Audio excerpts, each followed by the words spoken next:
well. We are here live, right on time. Look at us being punctual, guys. Well, I want to welcome everyone to the Ask a Trainer Anything panel. We are super excited for a great time. We got some great questions from you guys, some funny ones, some serious ones. And some questionable ones as well. We might get to those. We may not. But without further ado, I want to make sure we're going to get started and have some fun. We will be here for about an hour. If you guys who are watching live, if you have any questions at all, feel free to type them into the chat, and we will try to get to those by the time we are done with the live stream. So don't hesitate to ask any questions in the chat already. We already got, I think that's Mia. Let's do it. I'm ready. All right. Hey, Mia. All right. So what I want us to do before we get into it, we got some lovely trainers here. Nope. So sorry. It's okay. Izzy trying to get situated. It's all right, Izzy. We'll give you time. I'm good. All right, so we got some lovely trainers here. We got to make sure we introduce, let everybody know who you are, just a very quick background, what you do, where you're from. Well, we know what you do, where you're from, any specialties, any other information you would like to know or like to share. But let's go on and get started. I'll say let's start with Jon. Go ahead. You're going to get us started off with those introductions. All right, I'm Jonathan Detouche. I'm from Gainesville, Florida. I work at Gainesville Health and Fitness, and I'm a personal trainer there. I specialize in speed blast training, so getting athletes faster. I train a lot of football players specifically, and that's about it. Cool. So I'm going to assume a former football player since you're training football players. Former football player. In college, did you play in college? Yes, I played professionally and in college. I went to Brevard College in North Carolina, and then I played arena football. All right. Well, all right. Football players. Jon's your guy. All right. Well, welcome, Jon, and thank you for being a part of the panel. Marci, how about you go up next? Tell us a little bit about yourself. So my name is Marci Perry. I live in Denver, Colorado. Grew up in North Carolina, though. I've been a personal trainer for about 4 years here. I did work at a health club prior to the virus, but now I'm kind of an independent trainer, displaced. I specialize with my clients in loaded movement training. So I like to help my people move with weight in offset foot patterns, so helping people be better with balance. In Colorado, we have a lot of people that are fit and like to get into the mountains. So I spend a lot of time doing cross training for my skiers, marathon runners, cyclists, all that. That's awesome. Wow. Is it currently cold in Colorado right now? Are you guys still cold? It is not. No, it's it's gorgeous here. Okay. It's 75 degrees outside right now. I just got back from the park with a few clients. Perfect. So that is perfect. Yeah. All right. Well, thank you, Marci. Next up, we'll have Kofi. Go and introduce yourself, Kofi. Hey, so my name is Kofi Som-Pimpong, founder of Gifted Strength, and I've been training clients for, say, about 6 years now. Started off when I was in college, and it was more in person, and then I made the shift to online. So right now I'm basically fully online, even before this coronavirus thing happened, it's fully online. So basically with Gifted Strength, what I do is help, people connect with the fact that they have a gift of movement and their body is a gift, and figure out how to nurture that gift and use it to maximize all of their areas of their life. So in your training, in your fitness and everything, your nutrition, you have an opportunity to just maximize the way that you show up in your relationships and in your work and just the way that you feel about yourself. So that's my passion. That's what I want to give to my clients. So, that's a little bit about me. And I live in North Carolina, Greensboro, North Carolina. So, All right. Well, thank you, Kofi, for that. And last but not least, we got Izzy. Izzy, going to introduce yourself.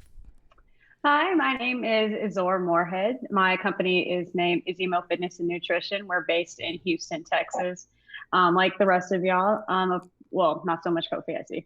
But pre-COVID, I mostly worked out of a gym called the Core. Prior to that, Level 1 Fitness. And I've made a nice smooth transition into virtual training, created a portal that should launch in the next 7 to 10 days. That'll be a mixture of me with various trainers, and we basically created our own personal version of ClassPass. In addition to that, I'm a GBO bikini pro and an Ironman competitor. Done a full and a few halves. Done the Great Wall Marathon. That was an experience. Don't know if I suggest it. Appreciate your honesty. But and also I coach at one of the local high schools here as well. Awesome. All righty. Well, I guess I'll round us all out so you guys know who is going to be doing the talking. Well, not really the talking, but kind of the question asking. But my name is An-Taria T. Curry. So you guys can call me either An-Taria or T, whatever you prefer. I currently live in Dallas, personal trainer. My background is just basically education-wise, exercise science and recreation bachelor's from the University of North Carolina, Wilmington, and graduate degree from University of Georgia.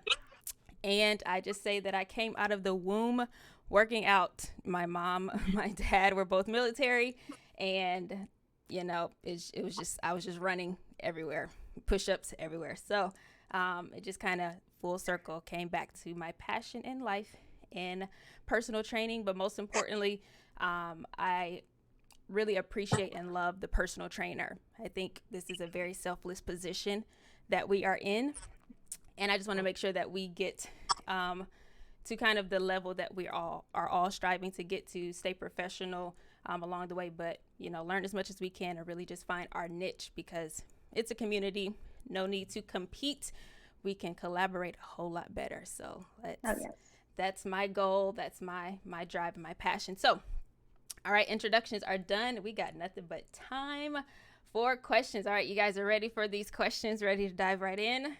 So again, we receive questions from all of the trainers. You know, we asked for calls for questions, serious and funny, and we are going to be as transparent as we can with answering these questions. So I think we're just going to start with kind of a very basic question. And again, whoever feels most comfortable answering. I think this is a very valid question. What made you become a personal trainer? So I'm going to ask that to you guys. What made you become a personal trainer? What made you decide to go into this industry? No. I'll start. Okay. I'll start. That pause, Ladies first, I guess. Go for it, Marci. Okay, cool. So I've always, I grew up playing sports. I played soccer in college. I played roller derby afterwards. I've worked with a lot of trainers and just always kind of had a passion for fitness. And then somewhere along the way, I learned that I also had a passion or drive for helping people. And so I really wanted to be, I always say that I want to be a point of positive change for people. So when people are ready to make a change for the better in their life, I'd really like to be there to kind of help them guide that. And personal training kind of lets me do that. And then also use my passion in fitness. So I'd say people were the reason. Was this something that you always wanted to do though, Marci? Was that your goal or did you kind of like stumble upon it?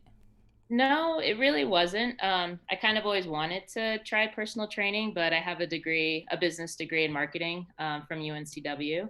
And I just I didn't see how the two were going to fit together. I thought that, I didn't think that I had a place in personal training. I just kind of thought it was like a hobby thing that I might do one day. And when I got out to Denver, I was kind of at a point where I didn't know what I was going to do next. And working out at the gym, just talking to one of their trainers, I told them about my journey along the way, and they suggested that I try it. And I was at a point where I had the time and the space to do something different. Awesome. Well, thank you, Marci. I think I'm gonna let everybody answer, I promise, but I think it's very curious. I'm curious to hear what everyone else's answer is. I honestly, in the field, I haven't ran into too many trainers who are like, this is what I wanted to do the entire time. It's usually like kind of I stumbled upon it. So I'm very curious to hear those next answers. But Izzy, I guess I'll let you go next. Why did you decide to become a personal trainer? Well, I fall into that same bubble of this was not what I thought I would be doing as a career. But just like the rest of y'all, I grew up doing sports. I ran track since I was 7, 8 years old on one of the US AAU teams, switched into a USA team, ran throughout school, got to college, and went to Purdue for undergrad. And just like Marci, my degree was in public relations and rhetorical advocacy. So marketing, it's in advertising. It's a mouthful of words just to say advertising. Very important skill. And then like my minors were in Spanish and art and design.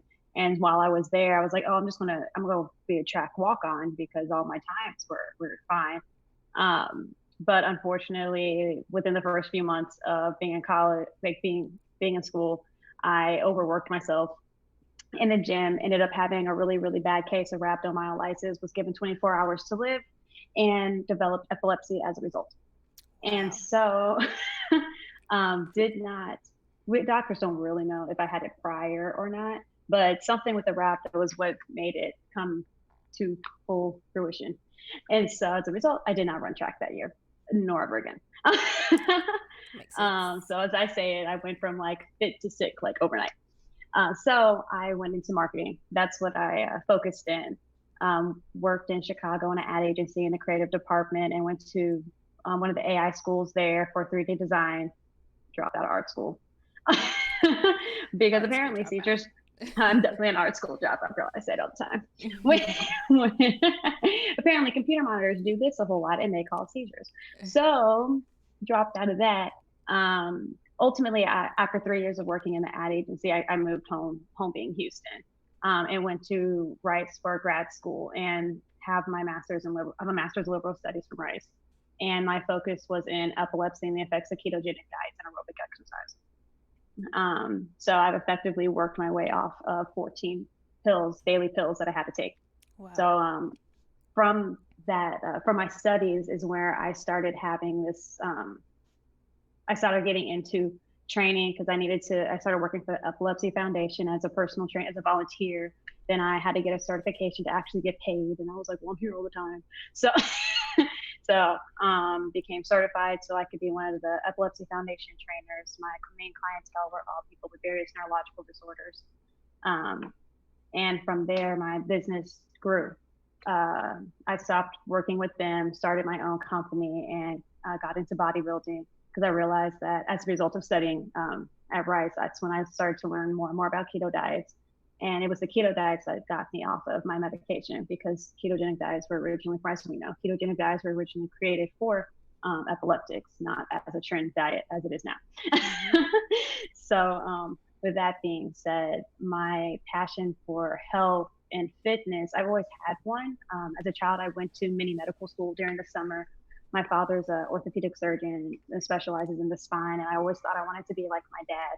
But as I grew up, like my path did not go the same way as my mind wanted it to.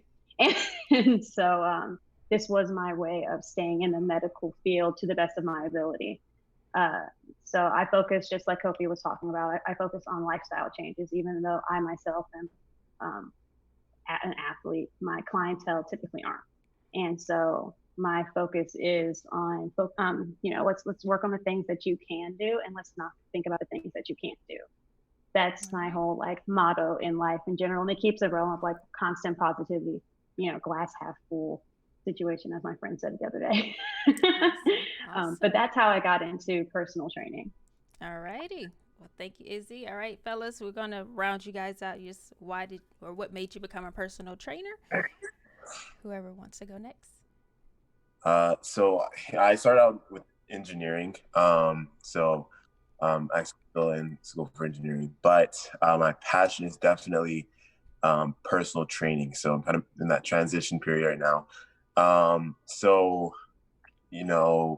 Why I want to do, or why I'm doing personal training is because, every time that I train, I have just the feeling of improvement in other areas of my life. And that's what, I spoke about earlier, the whole, my whole approach to training my clients is to help them, figure out how to connect to that feeling of, okay, this training session, me finishing this training session, me, being disciplined with my health, my nutrition, and everything is going to help me elevate other areas of my life. Like, I don't know if you guys can relate. You probably can. Just in a training session, it's almost like a spiritual experience. Like when you really get into the thick of it, like you Like, know, yes.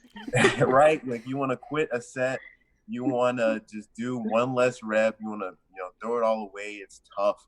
Then you push through, and it's so raw. Like you get to see the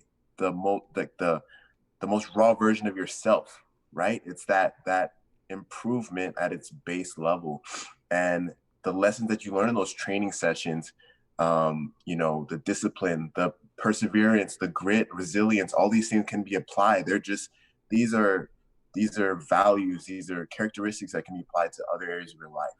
Completing job applications, reaching out to people in your relationships, just being a good person with character and values.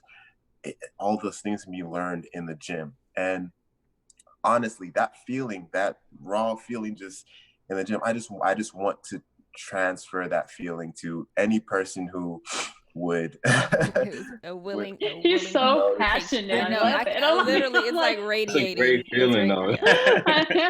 Awesome, Kofi. No, like it's really that's my passion. So I mean that's why personal training is my passion. Just being in that position as a coach and helping people in that journey, because as we all know, we need to be grounded in a why, like in our why we do this, and just be I want to toned abs, and I want a bigger butt, and all these things. When you get into the thick of maybe in a cut, you're in a deficit, or in a caloric deficit, or you're training hard in the gym,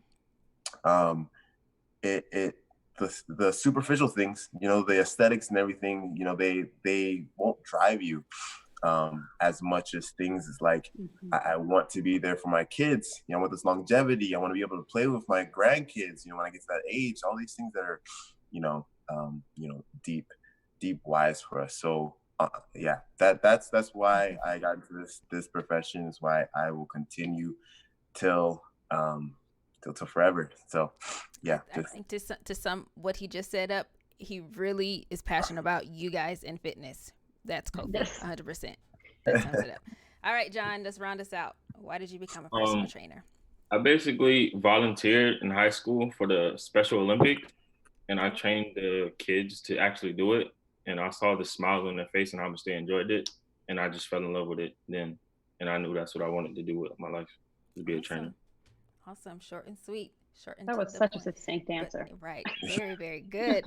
Well, thank you guys for that. I think, without a doubt, I can see that you guys care about what you do, and I think that shows in our work, and that kind of differentiates us from just those who are there to make some money, or look cute, be cute. I mean, we want to look cute too, but to actually really care about your clients and care about what you're doing definitely keeps you in it for the long haul, for sure. Those early mornings and long nights, without a doubt. All right, that first question, that was the heavy question, the kind of full question for the day. So let's go on to I guess the next question. This is one, I don't remember who it came from, but the question is, how do you have motivation past the first day or week of working out? So again, you all don't have to answer, but I'm going to assume this person or follower or client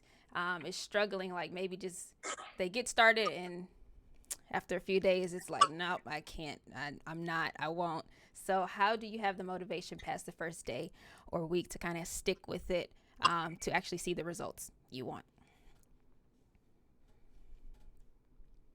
Okay, so I would, from a training perspective, that I always tell everyone, it's going to be hard for the first few weeks because everything is new. You're shocking your body and everything like that, and it goes back exactly to what Kofi said: is you can't focus on the exterior right now. We have to focus on your why. Why are you here to start with? It's never the physical. Oh, I want to lose my gut. Oh, I want to lose this, or I want to grow that. And my question to them is, why don't you love me for how you are right now?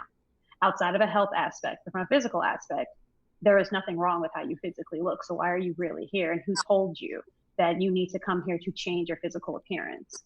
And so we don't focus on the exterior. And I tell them, anything new hurts. Change sucks. If it's for the better or for the worse, change is always hard and change always hurts. And I was like, change from the inside is always going to reflect on the outside, and that's the change that hurts even more. So in order to keep people motivated, you give them short-term goals and you give them small little things to work on. We're not going to change your entire life in the first month. You didn't come here because you had 1 month of hiccups, you know? You came here because you realized that you had a pattern. So I try to reinforce the concept of any fitness journey, be it for weight gain, weight loss, to do a sporting event, to get ready for a wedding, any of it. It's always a journey, and it's all depending on how much effort you put into it is what you're going to get out. So small short-term goals first, and that short-term goal can be as simple as just keep showing up. And like I said before, we're going to keep doing the things that you can do, and before you know it, you're going to realize how many things you can do, and we stick with that. Right. I would agree with you, Izzy, for sure. I think people don't underestimate our title, personal training. It's personal. You have to make it personal. So I think you hit that nail on the head. A bicep curl is a bicep curl, regardless of whoever tells you to do it. That's how I tell everybody. Who administers it, correct. A bicep curl is always going to be a bicep curl, but you got to go find that one person that's going to actually make you do that amount of bicep curls and make you do it right. And come back and do it again. and come back and do it again. Would anybody like to add to that? Or did Izzy she got it? I think with my clients, like Izzy was saying, we just try to focus on the positives. So we try to focus on what went well. And the small goals helps a lot. Like just, it could be just move today, just get up for 30 minutes outside of the days that you're seeing me and do something deliberate just for the purpose of bettering yourself. And I also spend a lot of time at the beginning of onboarding my clients, digging into their whys and digging into what's really behind why you want to be here, and then reminding them of those things along the way. So like make a list maybe of why you want to do something if you're not working with a trainer. And when you get to those points where you're weak or, not feeling strong or feeling lost kind of in the middle of it, where there's maybe not much progress, look back at, where you started, what you've done since then, and use those little steps and those little victories to propel you to the next one. Awesome. All right. Thank you, Marci. All right. So we're going to keep it going. We are getting some questions in the live chat. So maybe we've done kind of 2 of my serious questions. Let's take one of these live chat questions. It looks like Mia. Let's see which one. Okay. This is a good one. This is a pretty heavy one. After this, we'll go into a fun one because this is pretty heavy. How do you handle a client with mental issues or something of that sort, depression, anxiety, or really just kind of a running trend of bad days? Like they're coming in pretty kind of humdrum, not super motivated, but they may be dealing with something underlying. How would you handle a client kind of in that mental state? Although you're dealing with the physical, you kind of encounter that mental as well. So what do you guys think? Guys, y'all have answers? Have you ever dealt with a client that you? Because I could talk all day, so I'm gonna let y'all talk. I feel like we are personal trainers, so if they do open up to you, we're kind of like their, I guess you can say, therapists. And once you get them to open, it's easier to get them to move or do something that they normally don't do. And I feel like that's a win at the beginning. And then you just take baby steps and then just have it grow, honestly. Mm-hmm. I'd say that I don't have any experience of, someone going through like real mental health issues, depression or anything like that. But I actually had a situation where a client, had to take a break because they were having some symptoms of depression. So I think just creating that space is really important. So, a personal trainer may be tempted to just say, all right, let's just get this workout in, just go all in, and you'll forget about all the problems that you have. Like, that's when you're dealing with depression, it's a whole nother issue. Like it's literally, the chemicals are off balance. Like, and a hard hit session is not going to fix that. So just creating that space, honestly, just giving the person not the permission, they don't need your permission. But on I always tell my clients, just in general, even if you're not having mental health issues, creating space in your day to just invest in your mental health, like taking walks, doing stuff where you can have downtime, like, just meditating, pray. If you pray, you can have some time of prayer, you're reading a book, all these things that help balance, the stresses of life. We're always going to have stress. That's just a given. Like, you can't delete that out of life. Like, things just happen. So what we can do is, what we can control is creating space to find that balance. We have stress is building up. We counteract that with downtime in whatever way is suitable for you, whatever you love to do. Literally put it in your calendar. 10 minutes of walking here, 10 minutes of meditation at 3, and so on. So that's what I would say on that point. Awesome. Well, thank you guys for that. All right, let's go on and take it to a little lighter. We're gonna kind of enter a little fun question, so to speak, just to kind of lighten the mood a little bit. All right, so this question, I think it was probably one of my clients coming for my life, but why do you guys like to torture us? Don't you want to give us a break sometimes? Question mark, exclamation point. So how do you guys torture, or do your clients ever say, why are you torturing me? Why do you guys or we like to torture clients? I mean, it's kind of in a quote. I don't think we torture, but why do we like to torture? If we don't push them, they're not going to get to their next level. They're not going to do something that makes them proud of themselves. And I thrive off of seeing you, for me, being able to say, I told you you could do it. Yeah. Like, that's all I want to say. Like, the highlight of any session is someone telling me they can't do something, and then even if we have to modify it to modify it for them, for their capability or their ability level. But for me to turn around and be like, see, I know you better than you know yourself. I told you can do it. Look what you can do. Look how amazing you are. Don't settle for good when you can be great. We got this. Like, that's why that's that torture mindset. Like, I love to see people be better than they think they are. Right. So we'll say what they define as torture, we define as pushing. Appropriate pushing. We see what you're capable of. So we're not going to let you settle for anything less than you're capable of. So if you see it as torture, that's fine. But once you accomplish it, we accomplish it together, right? We're all in this together. So I would say we don't torture you. We just see your potential and we want you to achieve it. That's what we're here for. Anybody else? We're good to go? All right. So you got it. Next question. How do you know if your workout routine is working? So I'm gonna maybe assume that this is someone who is maybe trying to do maybe some stuff on their own. They may only see their trainer maybe once a week, or maybe not super regularly, possibly. But how do you know if your workout routine is working? What's some kind of clues to know that you are progressing or you're not progressing?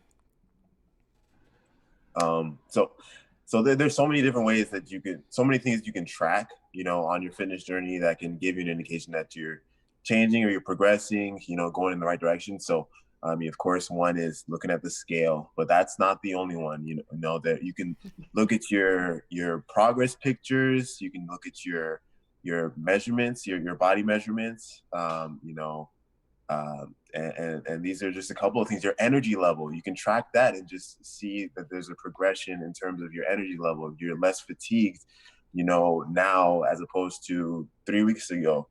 And that's something that I really encourage my clients to do, because as we spoke about before, giving our clients these, the ability to recognize small wins and just wins in general is so important. So even if the scale isn't moving, if you see that your body measurements are changing, or if you have more energy now, that's a reason to be proud of yourself and to just have that encouragement. So I wanted to hop in earlier, but I didn't want to take up all the time. But it's so important for our clients to have those wins, because we're motivated by mastery, the indication that we are mastering something, your fitness journey. So giving our clients every opportunity to realize that they are mastering what they're doing in the gym, in the kitchen, is going to lead to long lasting, change and transformation in their health. So, yeah. That's awesome. That's awesome. So it sounds like, I guess just to bring that all full circle, is not necessarily a specific number that you're looking at. Is really kind of the physiological or even psychological. How are you feeling energy wise, or how are your pants fitting? Things like that help you know that your body is making a change to some degree. And again, like Izzy said earlier, it takes time. Whatever you did to get to this point, it didn't take a month to get there, so it's not going to take a month to unget there, so to speak. So give your body some leeway, and it'll get there. All right. I tell people that they can break my contract if they don't get one of 5 things. Your cardio either has to get better, your muscular strength has to get better. So neither one of those are physical looking things. Your mental health has to get better. Your or you can start to develop muscle mass, or you have weight loss or ability change, depending on why you're here. So those are the things that I focus on, none of which do I enforce via a number necessarily. We do old school Cooper tests for endurance training and stuff like that. I also monitor, like, can you talk to me when you do cardio now? Because if you were like dying when you were walking for 5 minutes, and now you're talking to me while you're walking for 5 minutes, that proves to me that your cardio endurance is getting better. And especially during like COVID time, the one thing that we need to take care of the most is our respiratory system. So now for my main focus was always cardio based before, simply so that you can actually get through my workouts the way I want you to. But right. Those are the things that I focus on when I say, let's look for improvement. I very rarely am looking at your scale. Your scale is the most like defeating feeling ever. And my clients were doing progress pictures recently, like this week, and they were like, I weigh the same. And I was like, but do you not see what you know what I mean? Can you not see what I'm seeing? Or the heart rates on their watches. I'm like, hey, have you not noticed that your heart rate is now lower when you work out, but you're still burning the same amount of calories and things like that. So I do, I look at that significantly more than, that's how I can tell if your training program is working. Because if you physically aren't changing, odds are you're eating wrong. Yeah, so that food will sneak up on you very, very quickly. So just know you can't outwork a bad diet. So you probably have heard that 1,000 times. It's true. You can, as much if you work out every day and eat terrible every day, it's not what we're looking for. All right. Speaking of eating and calories, this is another question. It's kind of a combination. It was kind of 2 questions that I received. It says, elaborate on losing more calories than you consume, or what is caloric deficit? So if somebody wants to explain, what does that mean when we say you need to be in a caloric deficit to lose weight, or you need to lose more or burn more calories than you consume? What does that mean? How can you explain it as plainly as possible? Any takers? I can take this one. I feel like we talk a lot. I think Kofi and I are like the most talkative ones in the street. That's why I'm like, anyone want to talk? I appreciate you wanting others to be included. By all means, feel confident. Feel confident in what you're saying.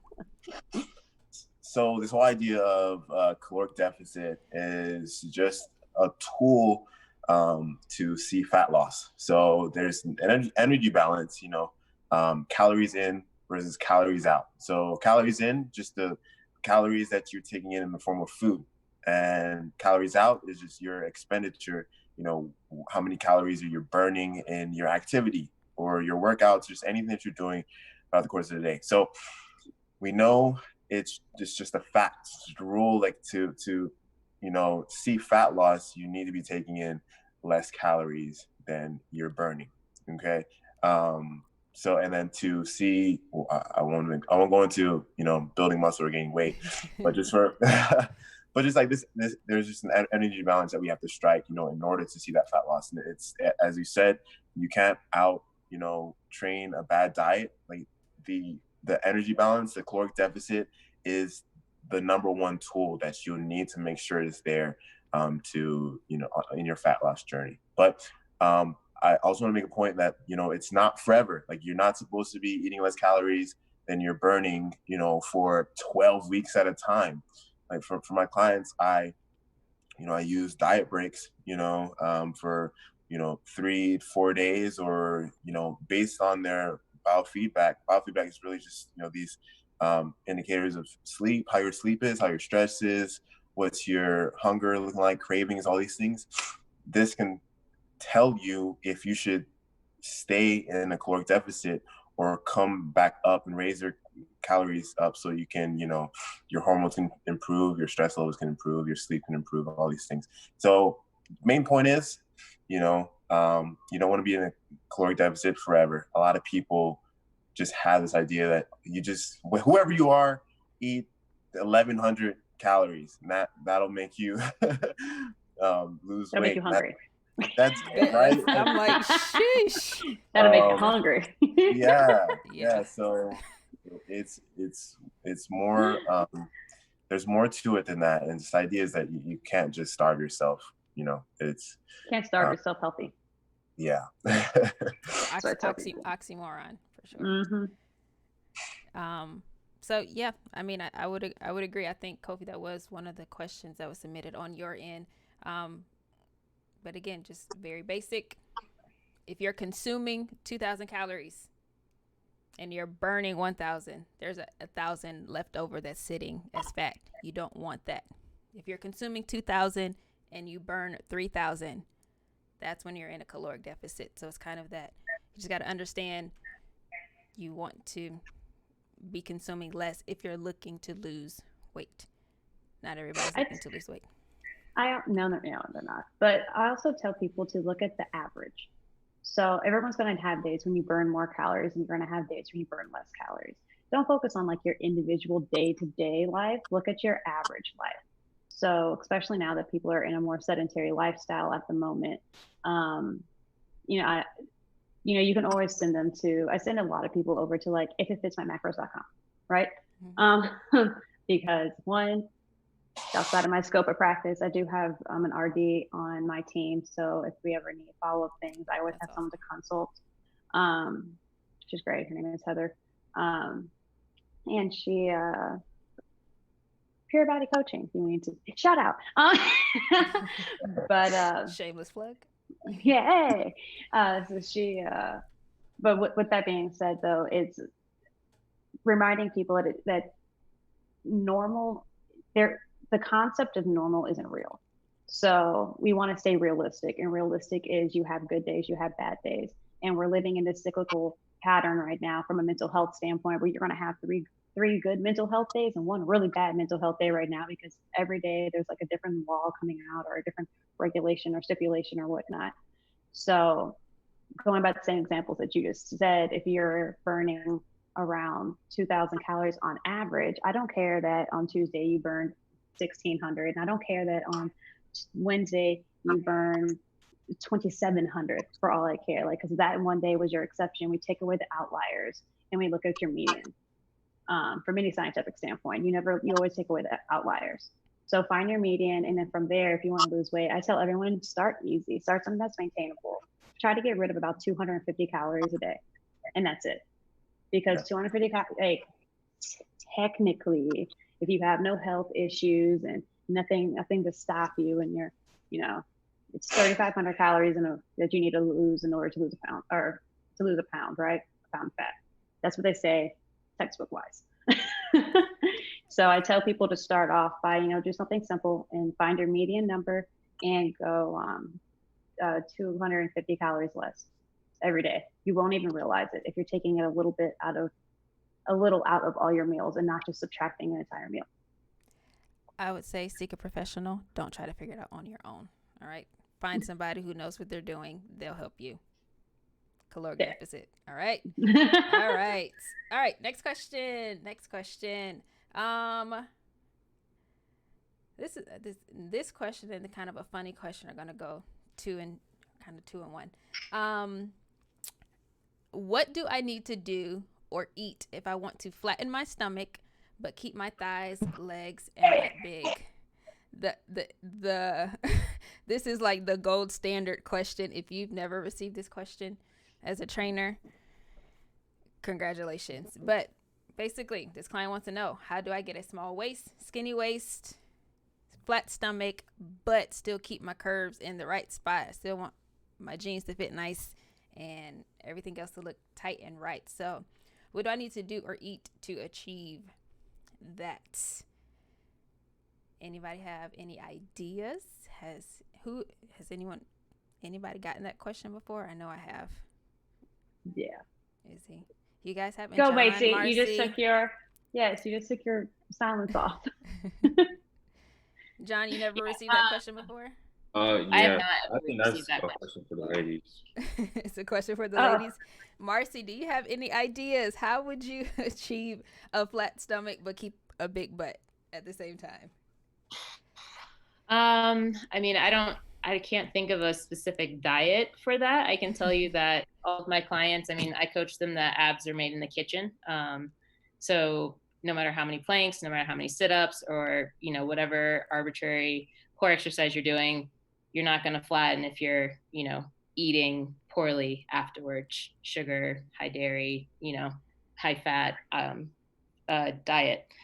So as far as the stomach goes, I would say eat more vegetables, eat less oil, eat less fat, eat less sugar. As the more simple that you can make your food, like the more simple you can eat ingredients in the produce section or on the outskirts of the store, the flatter I think that your stomach will naturally become if you're eating simply.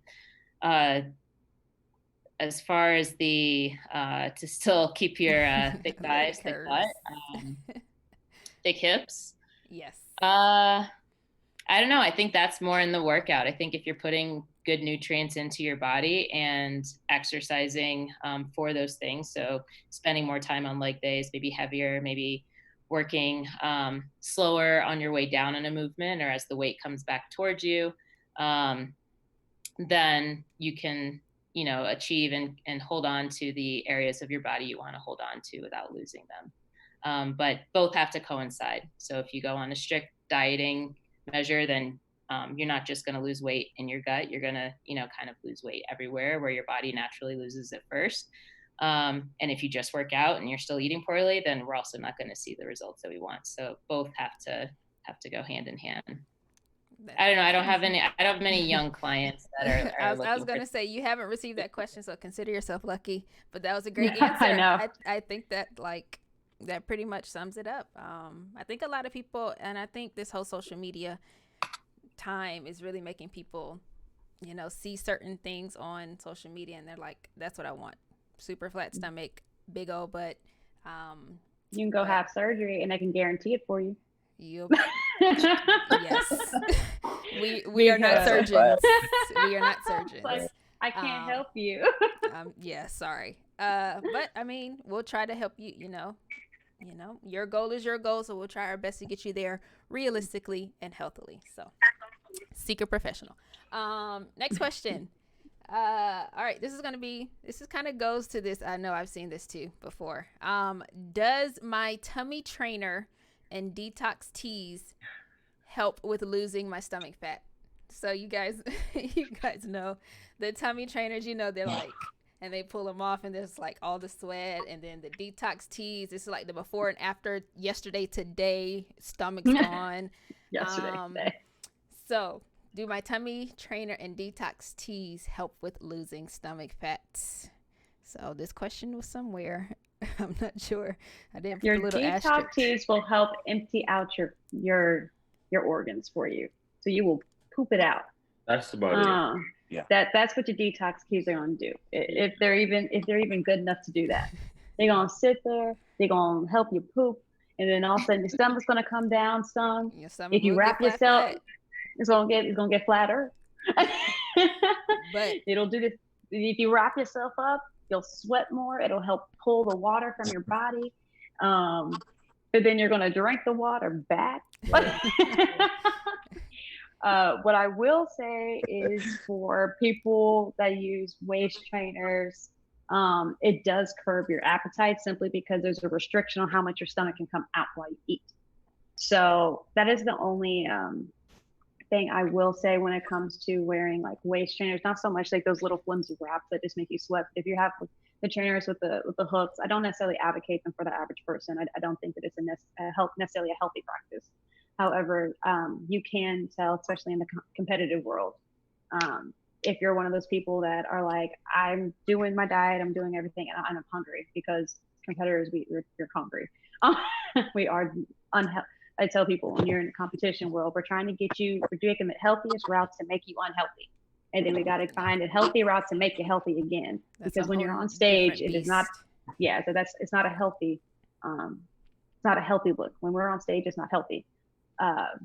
So things like waist trainers will help you not eat as much, simply because you don't have enough room for your trainer to expand for you to keep putting food in your body.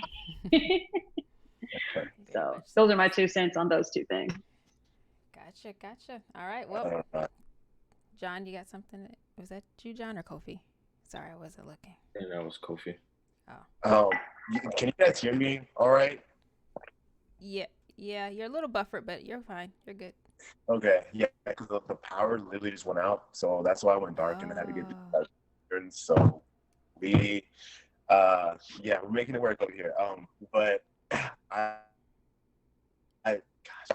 so I get this question a lot, and I see it all over Instagram, you know, the waist trainers and the detox tea, flat tummy tea, whatever. And honestly, you know, when I see that somebody asks a question, I'm happy.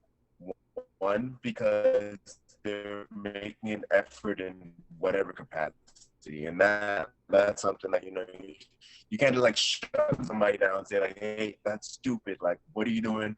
Why are you shutting them down? Can like really just be like a pivotal point in their fitness journey where they decided to like give up on everything because they heard somebody said that their effort wasn't valid.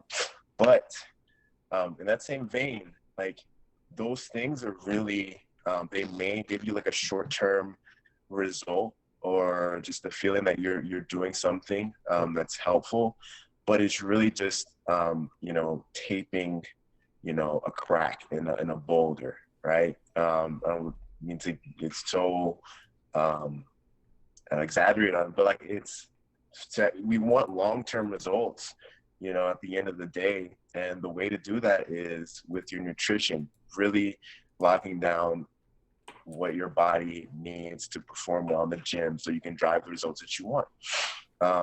So if we're spending all our time investing in short-term flat tummy teas and waist trainers, like that long-term, you know, transformation is just getting put off more and more and more until you really get down and focus on, you know, solving the issue, which is we need to get our nutrition right and our training, our exercise habits. So that's what I would say on that point. Awesome. Well, I'll just sum that up. I would maybe hopefully speak for most of us. We're not in the industry of quick fixes. So I'm not an advocate for quick fix, because I don't want to say nothing that happens fast is good for you, but we're more into like lifestyle changes. So teaching you how to do it the right way, and knowing that it's not going to happen overnight, and that's okay. So that's that. All right, next question. We have about 11 minutes, so we're going to try to get to these last couple of questions. We're almost through the questions that were submitted, but next question: what are some good cardio movements for shin splints or knee injuries? I kind of merged 2 questions together. So if someone is suffering from shin splints, knee injuries, anything kind of on that lower portion of the body, what are some good cardio moves that they can do in spite of those injuries that they're facing? So any ideas? So you want less impact movements? Oh, I'm sorry. Go ahead. You know, I was going to start the same thing. So one of my friends submitted the one about the shin splints, but Generally, I just try to coach people on lower impact movements when it comes to that. So cycling, swimming, walking, no major hiking or anything like that. But if you have it's kind of tough right now because we're all inside. So hopefully you have a bike and you can get outside and go for a ride or something like that. But you just want to remove the weight from the joints, and you don't want anything that's going to continually impact your joints like running does. Every time you strike the ground, that shock is sent through every joint up body. And although it's a shin splint, or I guess knees also, you just want to reduce that. I think people need to also remember that shin splints are really on a most basic standpoint is just the tearing of the muscles around your shins. Right. So what's happening a lot of the time is it's either your foot placement's wrong, your shoes are too old, or your shoes are not fitting properly. And typically it's going to turn into that, or it's the fact that you're not used to using the certain muscles in your feet. That is one thing that I've come across my clients and myself as well, is dealing with shin splints from training inside. Because initially I was like, I gotta wear shoes, I'm inside. Why do I need to do that? But like, as I continuously realize that I'm jumping up and down, I'm on my toes, I'm this, that, and the other, I'm watching the muscles around my shins grow. And I was complaining about how much my shins were hurting. Like I was like, where am I getting these shin splints from? And also caps as well. My caps were locking up, and I was like, oh no, not rhabdo again. I can't go through this a third time. Like, but once I sat back and like kind of thought about it, I was like, Isaure, you need to put your shoes back on, because you're using muscles in your toes are moving differently now, because you're not wearing shoes, and those are just creating micro tears in the muscles around your shins, aka your shin splints. And exactly what she said is that. And I also tell people, if it's your knees, since we've addressed shins, you made a statement about knees, to strengthen the muscles around the knees.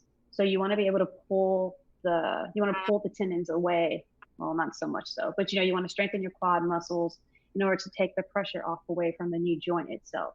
So, and that also means that you have to start doing mobility things with your knees, so that you can like elongate the muscles and the tendons around your knees, so that you have less knee pain. So focusing on quad strengthening is something that I do when people come in with a whole lot of significant knee pain. And hamstrings as well. And, hamstrings as well. I'm sorry. Everything around the knee. But very good. All right. Yes, shin splints, knee injuries. Injuries in general are very common. So again, be patient with them. Seek a professional and they will help you out. All right, next question. This is another good one. How do you train or strengthen hypermobile joints such as shoulders, knees, or elbows? So pretty much they are asking, I'm assuming that they are they're dealing with hypermobility, which just means that maybe their elbow extends beyond that 180, so they're kind of going all the way back beyond 180 on elbows, knees, things of that sort. Usually this tends to happen with dancers and gymnasts and things of that sort. So how do you train to strengthen hypermobile joints? That's a tough one. All right, who's going to take this one? Anybody? I think it was actually submitted that is from Izzy. me. Yeah, so Izzy, if you want to, it's all yours. I don't want to sit here and answer the question as if I know all the answers, because I don't know the exact answer to this one, nor did I have the time today to research it. But right. And so I'm quick to say if I don't know something for fact, I just want to preface by saying that. However, what I naturally have done with people with similar situations is kind of going back to what I just said, is strengthen the muscles that are around it. And then we also do work on like stabilization. So, and it's many times, so I've seen it a lot with knees and shoulders because of triathlons and whatnot. So shoulders come into your swimming and everything like that. And people have like really weird movements that they can do with their arms. So the things that I'm really big on is making sure that my company is all encompassing. So if I go into something like that, I focus on gyrotonics, and I outsource it out to a person that specializes in gyrotonics. And if you don't know what that is, it's a machine. It's called like a Cobra machine, and it has like it has the cords with the weights behind it. Think of it as like a modified version of a cable machine. And it forces you to, for example, if you're doing your legs and you're lying down, your leg comes back this way and we bring it back that way, and it has a little bit of resistance on it. So it's focusing on learning how to control your muscles, learning how to, make sure that you're flexible in the right direction. But like I said, I'm really big on like outsourcing things like that. So someone that does gyrotonics, and that person specifically, she is here in Houston, and I would send her to him, honestly, and I would say, okay, here's the thing, I can help strengthen everything around that one joint, while he helps from his aspect, because that's something that he would do really well in. Awesome. Does anyone else have anything to say about Yeah, that's a tough one. Marci. So I've had a couple clients with hypermobile joints, and it hasn't been, every joint is hypermobile, but the first one I had, she had hypermobile elbow and shoulder joints. And so to create the stabilization, we worked with cables and bands, not a lot of dumbbell or kettlebell work, anything that gravity is just going to take and pull down to the floor. I don't want you having to fight that. I kind of want you to fight the tension that is created with continuous resistance. And then if you are working with dumbbells or kettlebells, or even with the bands, you want to work in a shorter range of motion. So if you have hypermobile elbows, where they're, your elbows kind of bending in the incorrect direction, you want to work just until you get to that point, so even shy of 180, and finish the rep there. So you don't want to extend the joint all the way, and you definitely don't want to hyperextend it with weight there. So I guess two things, if you want something quick, is try working with bands to do your work, or cables if you have access to a cable machine, and then keep your range of motion short, shy of going to see a professional. But those are two easy things that you can do to help strengthen the muscles around the joint, not put yourself in a position to be hurt, and continue your workout in the gym. I think she makes a good point by saying to avoid like the kettlebells and the dumbbells. I didn't think to verbally say that. Awesome. That's really important. Well, thank you, ladies. All right, so we have officially technically 2 minutes. We're going to run over just a titch, but not a whole lot, I promise. This is going to kind of be a more or less round robin. Raise your hand if this applies to you. You won't have to explain anything, but these are questions that were received. And again, to your discretion, whatever you want to raise your hand with. And then we're going to finish with one final question for everyone to answer, 20 seconds or less, and then we'll get you guys out of here. Okay. But kind of round robin hand raise. Who do you believe in crash diets, and do they work? Hand raise if you believe in this. Do you believe in crash diets? Anybody?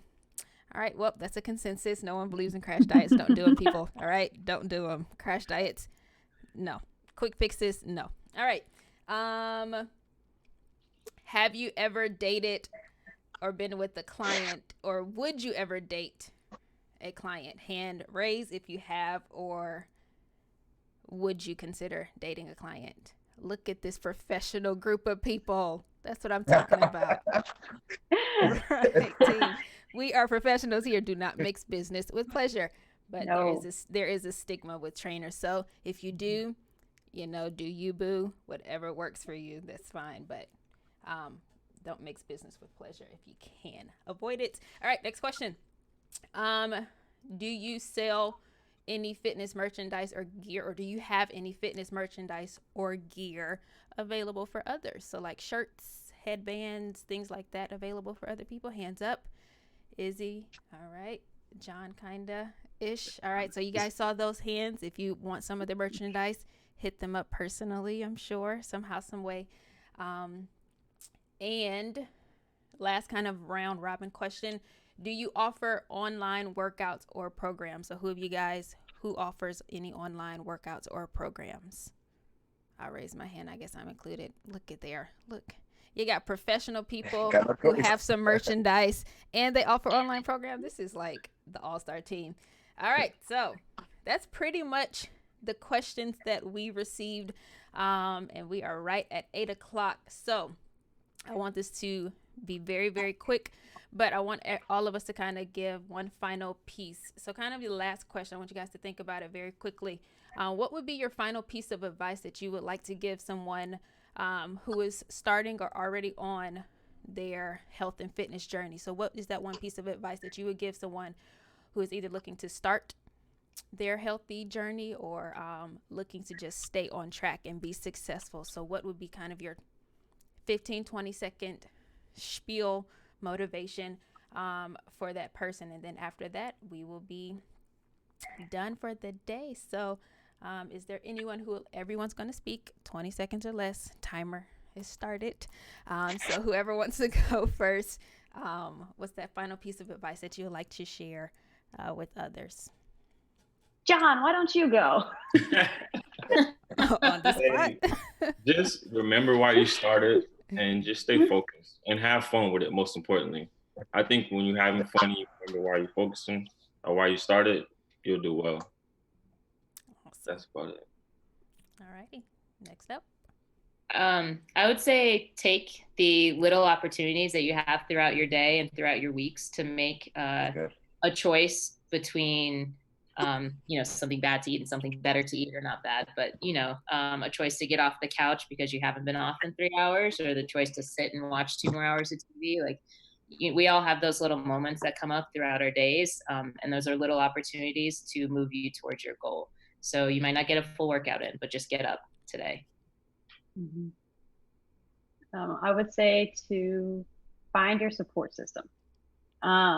Figure out who your support system is and brag to them about everything that you're doing, because they're going to cheer you on.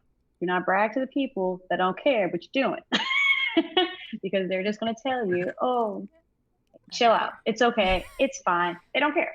But find yourself a support system that truly wants to see you succeed. And sometimes that support system is just your trainer. And guess what? We want to hear you brag. Brag to us all day.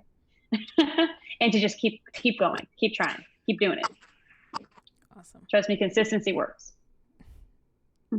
My advice would be to, along the same lines of having a support system, just a system in general, like having structure is so important. So what this looks like is just taking some time on Sunday to plot out what workout you're going to hit on Monday, Tuesday, Wednesday, Thursday, whatever you're going to work out during the week, along with your meal prep, you know what workout you're going to hit. And it doesn't have to be a huge program.